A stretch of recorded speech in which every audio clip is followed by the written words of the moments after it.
Hey, it's Davo. What's going on, everybody? We're back with some more 7 Deadly Sins Burn Cross. And today, we'll be talking about whether or not you should summon for Demon Chandler himself. So, go ahead and smack that like button, subscribe, turn on notifications, all that good stuff. And comment down below before you even hear me out or even listen to what I gotta say. Let me know if you made up your mind whether or not you're gonna summon for Chandler. And let me know what you're gonna do. But if you haven't made up your mind, this is what I gotta say. Don't summon for this piece of shit. Don't do it. Please don't do it, bro. He's okay. When I read this information, I thought I was mistaken because all that work, you moving too many boxes. That was a little bit fatigued. I was like, oh, he stuns like AOE. That would have been absolutely ridiculous, bonkers. I was like, what? 6/6 level 2 like AOE? No, Davo, you're sniffing a little bit too much pain at Home Depot. No, bro. He just has Captain Meliodas' ultimate. When I say Captain Meliodas, I mean this super old, regular, two-time, and no good. Well, he was good in story mode, but here we are 3 years later, bro. It's just, I mean, even if they buffed it and made it like this, like on Fate Ultimate level, maybe it would have been a little bit better, but it's still just like stupid. It's still useless. Because I'll tell you why it's useless. You might be thinking, Dave, well, he can stun. He can he has like crowd control. No. What? You know, it doesn't matter because it's single target. One, it's gonna be one debuff. And then two, his passive thrives on debuffs. And guess what? He doesn't have a single debuff skill. He just has all attacks. So even if you fight like a Summer Merlin, a Red Gulper, or even that's really it. It's really like any type of attack skill, bro. You're done. You're literally over. So thank God, a lot of like people don't actually run sealers anymore. I haven't seen a Summer Merlin in ages, but they out there. They out there. Don't think that they don't exist. But here's a CC. 60k. He does not have UR gear for me. This is just some random 15% HP set. His stats are okay. 70% Pierce, which is good because he has a Pierce card. Resistance 50%. Nobody cares about those. Crit chance 73. Crit damage 181. But this card only hits once, so the chances that you actually do crit is probably not likely. I think with these, how is the only one who has like a Pierce card that hits multiple times? I'm trying to think of like somebody else who hits multiple times. But really, when they have like a Pierce card, they hit no more than like 3 times max. If it's single target, but mostly if it's AoE, they hit like once or twice max. I think BDM hits twice. Yeah, it might be twice. But he hits once. So the chances that you crit is going to be literally just 73%. You can't even bank on it. Like more than like if it hits like 3 times, you have like 3 chances to crit. And if you have 70% chance to crit, hey, pretty good odds. But if you just got one shot, 70%, nah, bro, you probably ain't crit. But the single target one, guess what it does? Cancel buffs and stances. Very, very, very nice. Let's go ahead and we'll go over here on Grand Cross database and read specifically what his passive does. And if all allies participating in the battle are demons, increase penetration rate by 40%, and when demons attack the enemy, increase damage by 10%, 30% for every debuff. So you want debuffs, so if you want to run them, you're gonna have to have Green Sario. That is a must. Unless you don't have Green Sario and you want to run like Demon Hendrickson, probably like Blue Ominous Nebula Zeldris. You can infect and then double Hendrickson and then maybe, yeah, you Eden, but more than likely you're probably not gonna run Hendrickson because he has terrible CC to begin with. So Sario Link is your best bet. So let's take a look at his banner and all that stuff. We can talk about what releases with him as well. So well, when I say what releases, I mean like what comes with the update as well. So we have Chandler at 0.5% W. Red Esterosa W.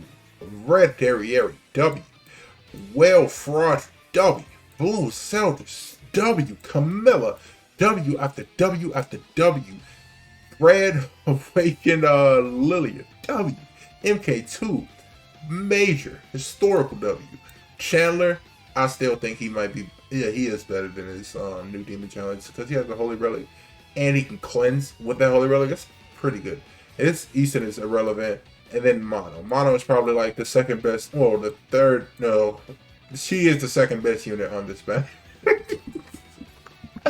I think it's Chandler, Mono, and then the new Chandler.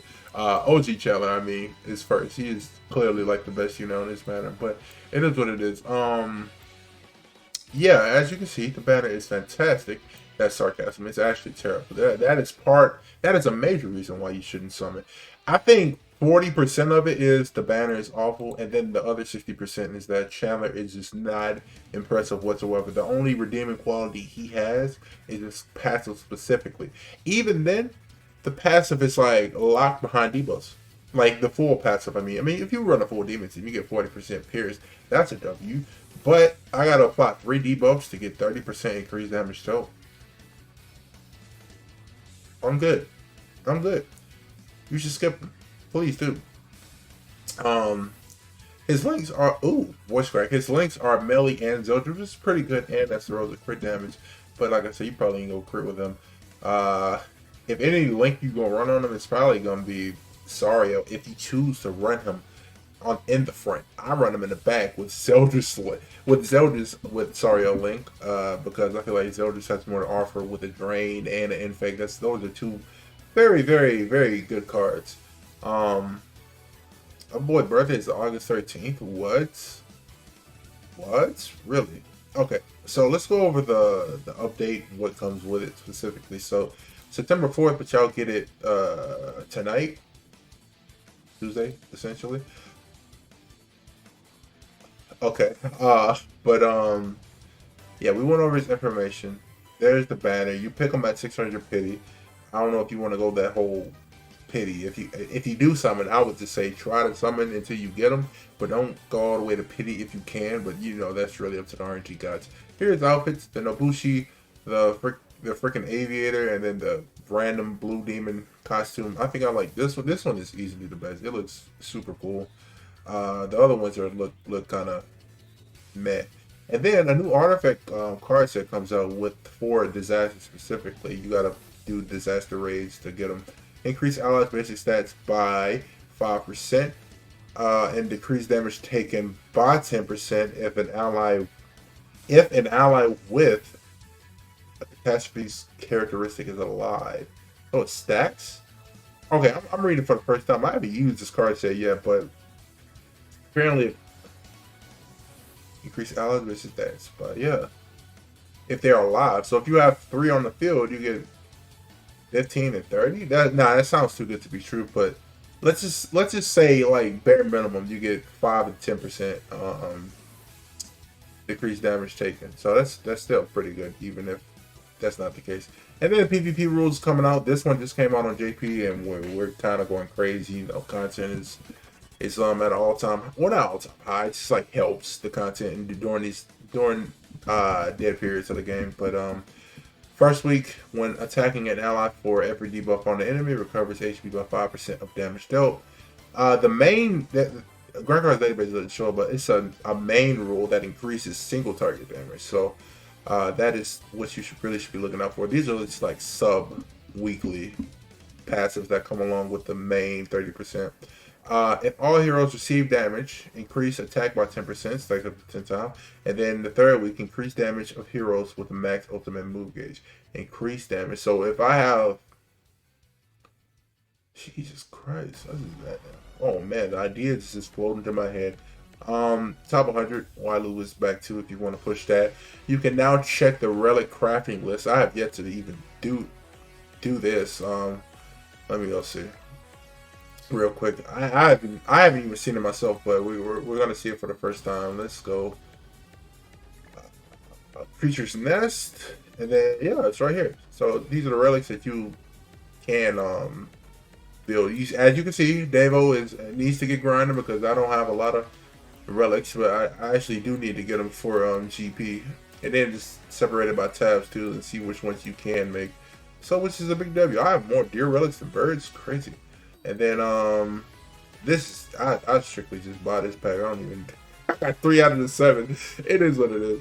Okay. I think we're near the end. You can also check association stats. We can go ahead and check that real quick. In terms of team building a team or something like that. Alright, let's click on this. Merlin? Yes, you can see here. Well, if they have gear, can I see the difference? Like, I know she doesn't have gear, but what if she does have her gear on? Because those stats look pretty bad. Yeah, 17k. Okay. So 12k HP. You really just probably want to go for the one with the beefiest, like, increase in stats. But all right, let's go back to the next point. Event login bonus. You get not a lot of gems, a good amount of gems and 3 pendants. That's okay. And then the 7 catastrophes event. This event is mad crazy. It's like really good. So you basically do these missions every day. With y'all will be on global, so y'all be able to read it. I can't read it. I gotta rely on like translations, but essentially do these every day. You get 3. You can get 2 out of the coin shop for like 3 SR coins or something like that. It's something that's not ridiculous. It's very like affordable, but you can get like 2 a day, so 5 in total if you get the ones out of the coin shop. And then you can I think you get 1 from like every reset. I don't know what time reset is on global, but reset for me is always 4 a.m. so I got mine 3 hours ago. So you can get theoretically 6 a day just from like doing missions out of the coin shop and then reset. So you get evolution pots, which are very important if you want to level 100 units. And then with the mileage stones, you get the cards for the artifact cards and for the catastrophes, and you get new weapons for awakened. I think Easton. This might be Shen. That might be Shen, and then Valenti's. Yes.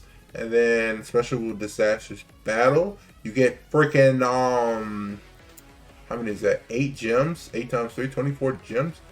Very poggers. You get a new mono weapon outfit and headpiece. Big W's, and then you can get the old outfits for Valenti and Awakened Easton if you haven't. And then Final Boss Sario will come out with a new difficulty called challenge mode. I will be uploading a video about that later today, but these 2 videos are going to be released like sometime around the morning. But this Sario will come out later tonight when it drops on global specifically, so stay tuned for that. I think the fight is difficult, but it's not like awesome type stuff. It's just like difficult. It's like a good balance of difficulty and like challenge. It's challenge. That's the same thing, Davo. What the fuck? It's challenging, but it's not undoable. It's not like Skull and Hottie level when it first released. It's like if you have Pest King, you're probably gonna be good. But yeah, I'll upload a video showing showing how to easy clear it and even get a good score for it as well. So peace out, y'all stay good, and I'll see y'all in the next one. All right.